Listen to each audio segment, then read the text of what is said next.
What up, YouTube? It's your boy Banks, and we back in the building. You feel me? It's True Talks, cause True Talks. All right, let's get straight right into it.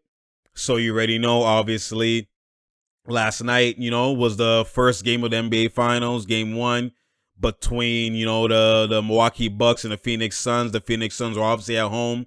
They're going to have home court advantage. And, I talked about this previously in my last video, man. I talked about what the matchups are most likely going to be. I talked about whether this series is typically gonna come down to.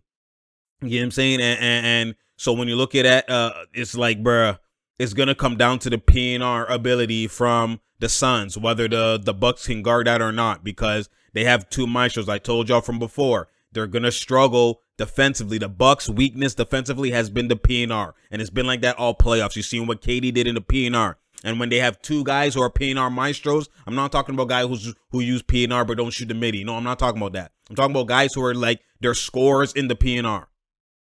And then obviously, because you can score, you can obviously pass. Like, passing is not going to be that hard. If a man doubles you, it's an easy pass, right?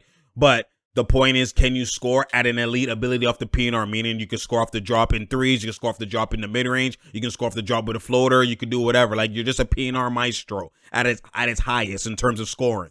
So when you look at it from that ability, KD and Kyrie are PNR maestros. They can kill Lopez was playing the drop before. Kyrie was eating. KD was eating. The minute they had two guys eating in the PNR, it was blowout.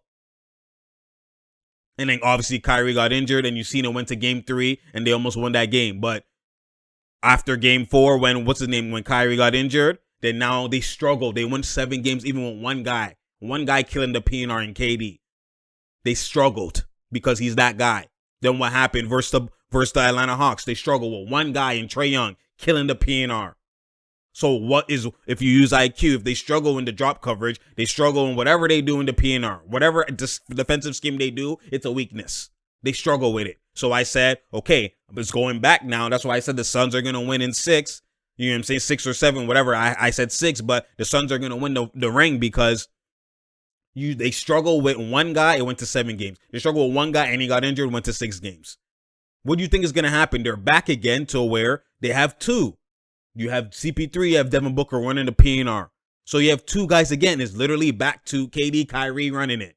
And that's where they got blown out. That's where they were struggling. They only won the 1 game at home. If Bruce Brown didn't do whatever he did and they didn't have a terrible ending, but KD almost closed that shit too. So when you look at it from that perspective, again, that's why I foresee they're going to struggle. I told y'all that, they started out with Drew guarding. I said, if you follow him in IG, I said, who's going to guard who? Is Drew going to guard Chris Paul or is he going to guard D-Book? Who do you put him on? And what did they do to start the game? They put Drew on Devin Booker. Why? Because they know he is the one that can cook her. That guy. They know who that guy really is. Even though Chris Paul is elite, we already know. But we already know who that guy of getting 50 in their sleep really is. So that you're going to put your best defender on the best scorer. And that's what they did to start. And Chris Paul wasn't even eating. They put PJ Tucker on Chris Paul, which that one I didn't see coming. But I remember I said, I'm like, dog, it's not even going to matter. It's about the PNR. It's not going to matter about one-on-one defense. And that's what you saw. It did not matter about one-on-one defense. And I'm gonna dive into, obviously, the defensive scheme. This is the reason why the Suns, Devin Booker, and CP3, everything starts from them. Even Ayton, Eden, everything is starting from their ability and their skill that they possess in the PNR, and then it releases a chain reaction for the shooters or for Ayton, for whoever. Like, it starts from there. Rarely did they one-on-one unless they were forced to based off of the mismatch that they wanted, but it starts from those two. And because those two's ability, because those two skill set, that they just counter every single counter that the Milwaukee Bucks threw at them, and Coach Bud countered every counter. People are going to say, oh, Coach Bud is not coaching. In this game, he did at least 10 different, he did at least 10 different, you did it too late, yeah, but he still did 10 different switches to try and see what they're going to do, and they countered every single one. I'm going to show y'all, I'm going to break it down and show y'all why you have to have skill. That's the underlying thing. You have to have skill over everything at the end of the day. But let's go into the context, because I give you that context. Let's go straight right into it, boy. So we're going to focus on the schemes right here. So you can see Devin Booker coming off the screen right here. You can see, obviously, Lopez is trying to switch, right? He's trying to switch. And then, look, Middleton just picks him up because it was transition. And obviously, right there, having Lopez. My goodness.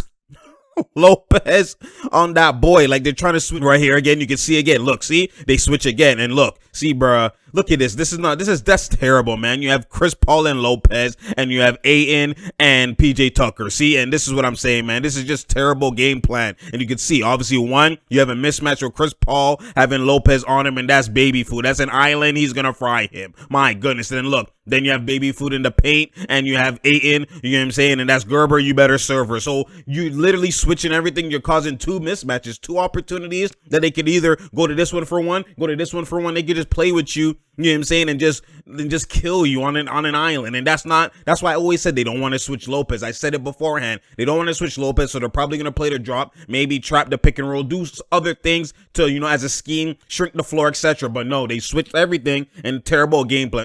And then look.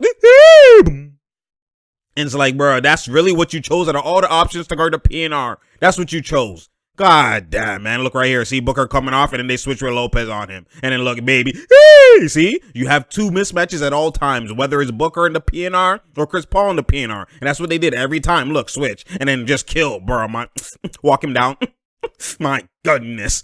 Bro, that's CP3. My God. Bro, what are we talking about here? Look, another island again. Everything. My God, bro. Your dog. In and out, 1 foot runner to the same way, off the glass, and then again another baby, and then or another island. Look, see, I'm about to fry him, and they gotta help, and everything's off the switch. My goodness, CP3 with a CP3, and then another island. Oh my God, yo, dog. I'm gonna fry him. How many times are you gonna let this man get fried? Look at this. My goodness, and another one they gotta help. See, and a touch pass, bro. And it's just, everything's all off the island with Lopez. All off the island. Everything. And then look what we're doing here. Then again, start the second half, and then again, they switch everything, bruh. Are you serious right now? My goodness, man. Boom. You said I got, bruh, dog. I can hit B. I got the mid D, and then look, they try to push in transition with Giannis, obviously, and then Mono. Remember I said, Ain's gonna guard Giannis. He'll get a 1-2, but he's gonna miss a 1-2 too. And then transition, what are we do? That's how you feel, Crowder? Bruh. My goodness, you couldn't brick any louder? God, yo. You gotta reset the router? What are we doing here? Okay, again, switch again, bruh. I'm telling you, man, this is all day, every day. My goodness. Get it back. Get it back. He create the angle. Bridges, stop this. Give it back. There we go. My goodness. In and out. Step back. My goodness. CP3. That's a CP3. Bruh. Just killing him. And that's and one flagrant from 3, bro. When do you see that? With the in and out, my God, I'm about to go in and out, and the ankle went in and out, bro. And then you see the roll. Obviously, he stepped his foot forward, but look at this. It's an island. I'ma fry him. That's all it was. They put him on the valley. My goodness. One-on-one in that alley. Killed him. Simple, man. Again, what are we doing? Run the pick to switch every time. Pick the switch, give it back. Oh, good off the curl. And you see off the ball, they didn't switch. Good rebound, Ayton. And then mano. That's another mismatch. Kill him. What are we doing? That's an island. You better. Right. You should have stepped back. Good steal, Middleton. Good tip. But you should have killed him right there on that in and out. Obviously, on that step back, he killed him. Same in and out with the left this time. And then obviously the Bucks just trying to push in transition, trying to get something going. And then look, defense, I told y'all, man, they have length, they have active hands, mobility, and then great fake passing. They have mobility, they have active hands. I got it back. See, he made a mistake on offense, and he's like, I got it back. And, you know, he tried and hustled on defense. And that's what I'm saying, man. They have mobility. They could, you know, shrink the floor. They can rotate fast. And then look right here. Look right here off the screen, off the Middleton and Giannis screen. They switch. You see how they switch right there? And look, Chris Paul even goes and he over helps, but they have so mobility and great defenders that they can even get away with it. Get back in time that you can't even get the 3. Then look, then switch contest. And then look at this, bro. They said, I'm the best. I'm telling you, man. They can even make a mistake and still get it back. That's how elite mobility they have and athleticism they have on defense. And look, you play the drop now. You see what they're doing now? They're playing the drop because they're like, yo, we're getting killed on the switch. Let's go back to the drop. And what are we doing here? Lopez? My goodness. And that's why he's at least being able to be out there on the 3. But you can see they're going to be switching. Or, I mean, they're going to be doing the... My goodness. I don't want... You see this ref? He's like a foul on the wrist. See, he's like on the wrist. He hit him. And that's actually what came beforehand. It actually should have been an and 1. He's a damn son. Hey, ref! You caught a foul. He's like, yo, bruh. He's like, see, you obviously called the foul, bruh. Like, see, if you look at it, he actually got fouled on the wrist first. Before, see, right here. See? Before he even kicked out. He got fouled on the wrist, which now made him go, hey, and kick his legs out. You can zoom in. He got slapped and clapped on the whole wrist. Actually should have been an and 1. That was priority. If they reviewed it, they would have won that. But they didn't want to waste the challenge, obviously. So he got fouled on the wrist, and then his foot kicked out. So it's actually priority first. It's the sequence, right? Foul first on the wrist before the offensive foul. And that's, you know, the detail that obviously they didn't pay attention to in real time. And obviously that guy overturned it. But, you know what I mean? It is what it is. And they switch everything on the perimeter. And what are we going to do? Switch everything. They have defenders everywhere. Even Booker is playing defense. My God. And Middleton can hit that, but that's great defense. See what I'm saying? Like, bruh. Then they can push in transition. What are we doing here? My goodness. Drop coverage. My goodness. See right here, the drop coverage, and he kills because you have to be honest to the shot. Look, and then now a floater. If you know her. Bruh. Floater pass. Sorry if you know her, bruh. And that's an alley. My God, Joe. See what I'm saying? Now you play drop coverage, and now that's what they were fearful of, is the drop coverage. Look, bruh. Elite